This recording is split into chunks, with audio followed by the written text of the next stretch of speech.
जब कोई श्रद्धा से राधा राधा कहता है तो ये कहा जाता है कि पहली बार ये नाम लेने से मनुष्य के भीतर की सारी नकारात्मकता और पाप मिटने लगते हैं। दूसरी बार ये नाम लेने से हृदय में प्रेम, भक्ति और आध्यात्मिक आनंद की अनुभूति होती है। धर्मशास्त्रों के मुताबिक राधे राधे बोलने वाले व्यक्ति की भगवान शिव, गरुड़ देव, इंद्रदेव और नाग देवता आजीवन रक्षा करते हैं। राधे राधे अपने आप में एक सिद्ध मंत्र है। राधा राधा जपने वाले साधक को सुख समृद्धि की प्राप्ति होती है। राधे राधे बोलने से व्यक्ति के लिए मोक्ष के द्वार तो खुलते ही हैं, साथ ही उसे बैकुंठ में स्थान प्राप्त होता है। श्री कृष्ण कहते हैं कि जिस भक्त ने मेरे 100 नाम का स्मरण किया और श्री राधा रानी का एक बार नाम लिया, दोनों का फल एक समान होगा। लेकिन जो भक्त सदा सर्वदा राधा नाम का जाप करते हैं, उनको क्या फल मिलता है, मैं भी नहीं जानता। कई संतों ने राधा राधा के जाप की महिमा का बखान किया है। कहा जाता है कि राधा नाम जहाँ लिया वहीं बसे श्री कृष्ण, अर्थात जहाँ भी कोई सच्चे प्रेम से राधा का नाम लेता है वहाँ श्री कृष्ण स्वयं प्रकट हो जाते हैं।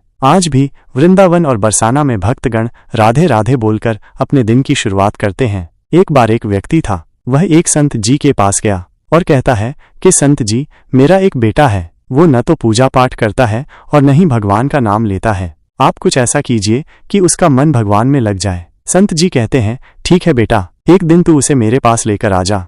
अगले दिन वो व्यक्ति अपने बेटे को लेकर संत जी के पास गया। अब संत जी उसके बेटे से कहते हैं, बेटा बोल राधे राधे। बेटा कहता है, मैं क्यों कहूँ? संत जी कहते हैं, बेटा बोल राधे राधे। वो इसी तरह से मना करता रहा और अंत तक उसने यही कहा कि मैं क्यों कहूँ राधे राधे। संत जी ने कहा, जब तुम मर जाओगे और यमराज के पास जाओगे, तब यमराज तुमसे पूछे कि कभी भगवान का नाम लिया, कोई अच्छा काम किया, तब तुम कह देना कि मैंने जीवन में एक बार श्री राधा रानी के नाम को बोला है, बस एक बार। इतना बताकर वो चले गए। समय व्यतीत हुआ और एक दिन वो मर गया। यमराज के पास पहुंचा। यमराज ने पूछा, कभी कोई अच्छा काम किया है? उसने कहा, हाँ महाराज, मैंने जीवन में एक बार श्री राधा रानी के नाम को बोला है, आप उसकी महिमा बताइए। यमराज सोचने लगा कि एक बार नाम की महिमा क्या होगी, इसका तो मुझे भी नहीं पता है। यम बोले, चलो इंद्र के पास, वो ही बताएंगे। तो वो व्यक्ति बोला, मैं ऐसे नहीं जाऊंगा, पहले पालकी लेकर आओ, उसमें बैठकर जाऊंगा। यमराज ने सोचा ये बड़ी मुसीबत है,